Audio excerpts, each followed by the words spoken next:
shake your booties for Black Girl Nerve.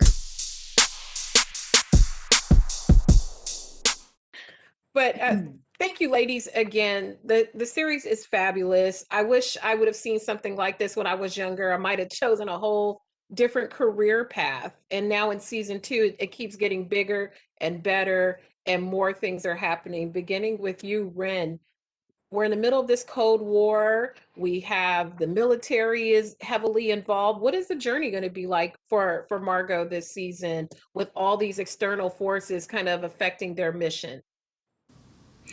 I feel like it's really, she's kind of walking a really interesting tightrope this season, because she's now the, for lack of a better way of putting it, the custodian of JSC and so many more missions. And, her eye is kind of on the prize of exploring Mars and continuing to discover and pursue science for the sake of, science and going beyond for all mankind. But I also think that she really has to kind of wrestle with, the military component, the political component, and, all of those things for Margot are a distraction. I mean, they're incredibly resource heavy, and kind of early on in the season, something that Margot sees purely as a PR stunt is so frustrating because she's got a huge problem up on the moon that she's trying to address that's going to require a lot of funding. And also, there are all of these other things that are kind of like in motion that she wants to keep propelling forward, but she keeps getting pulled in the other direction by the military's involvement, as well as just politics and current events and how that affects her job. So, it was really fun for me to wrestle with all of that stuff. Yeah, it's a lot. It's a lot. It's a lot of things that, and it makes you really kind of ponder what would have happened if this alternative world was really our normal. Krys, first of all, congratulations. Glad we're going to be seeing a lot more of Danielle this season. So that is Thank awesome. you. So that's wonderful. When you look at Danielle's place among the crew and all these different things she's navigating, being an astronaut and a wife and a family and all these things, what is her journey going to be like? Because in addition to her work responsibilities, she has other things to consider. Absolutely. I think that Danielle is like many women in America right now who are juggling, like you said, being a wife, being a professional, being a daughter, being a sister-in-law, and having all of these balls in the air. We see her throughout season 1 really put so many other people in her life ahead of herself. We see her literally sacrifice life and limb for Gordo's career. And we see her devote so much energy and love and attention to her marriage with her husband, Clayton.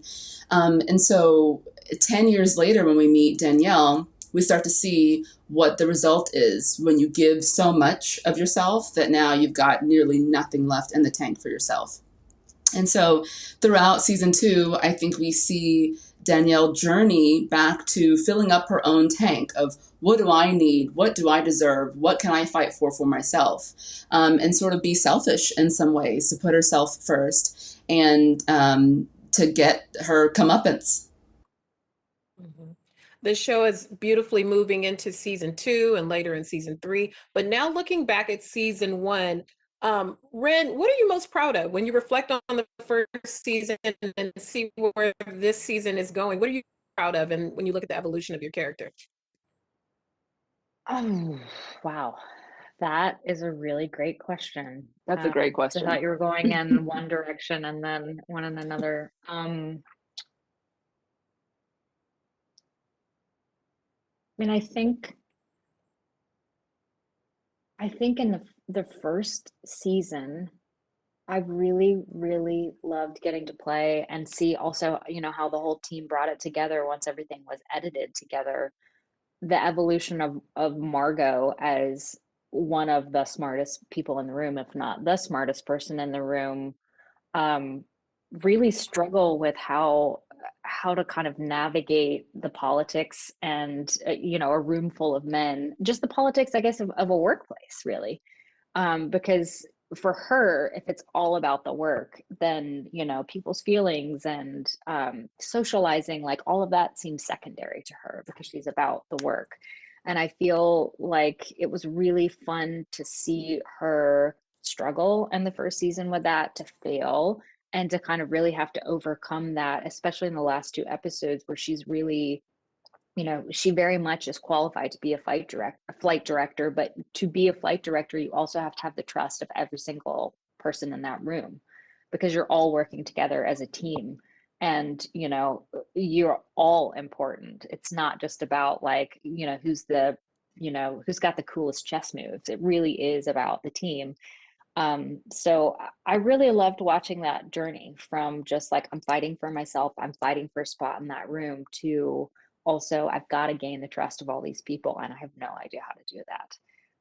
So that was really fun for me to see and play, but especially, I feel like editors bring so much to a show, and I'm so thankful for them in so many different ways, because honestly, sometimes I'm just like, thank God they didn't use that. It was terrible. That was like clown acting 101.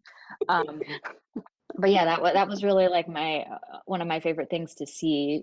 What I thought you were going to ask was just what I was most proud of, like, period. And it was definitely like episode 6 when Margot goes to Von Braun's house. That was just like an actor's dream. That was just kind of like, oh gosh, all right, I'm done. That is amazing. Thank you, ladies. They're wrapping me up. A pleasure, wonderful series, and just thank you for your time this morning. Thank you. Have a good morning.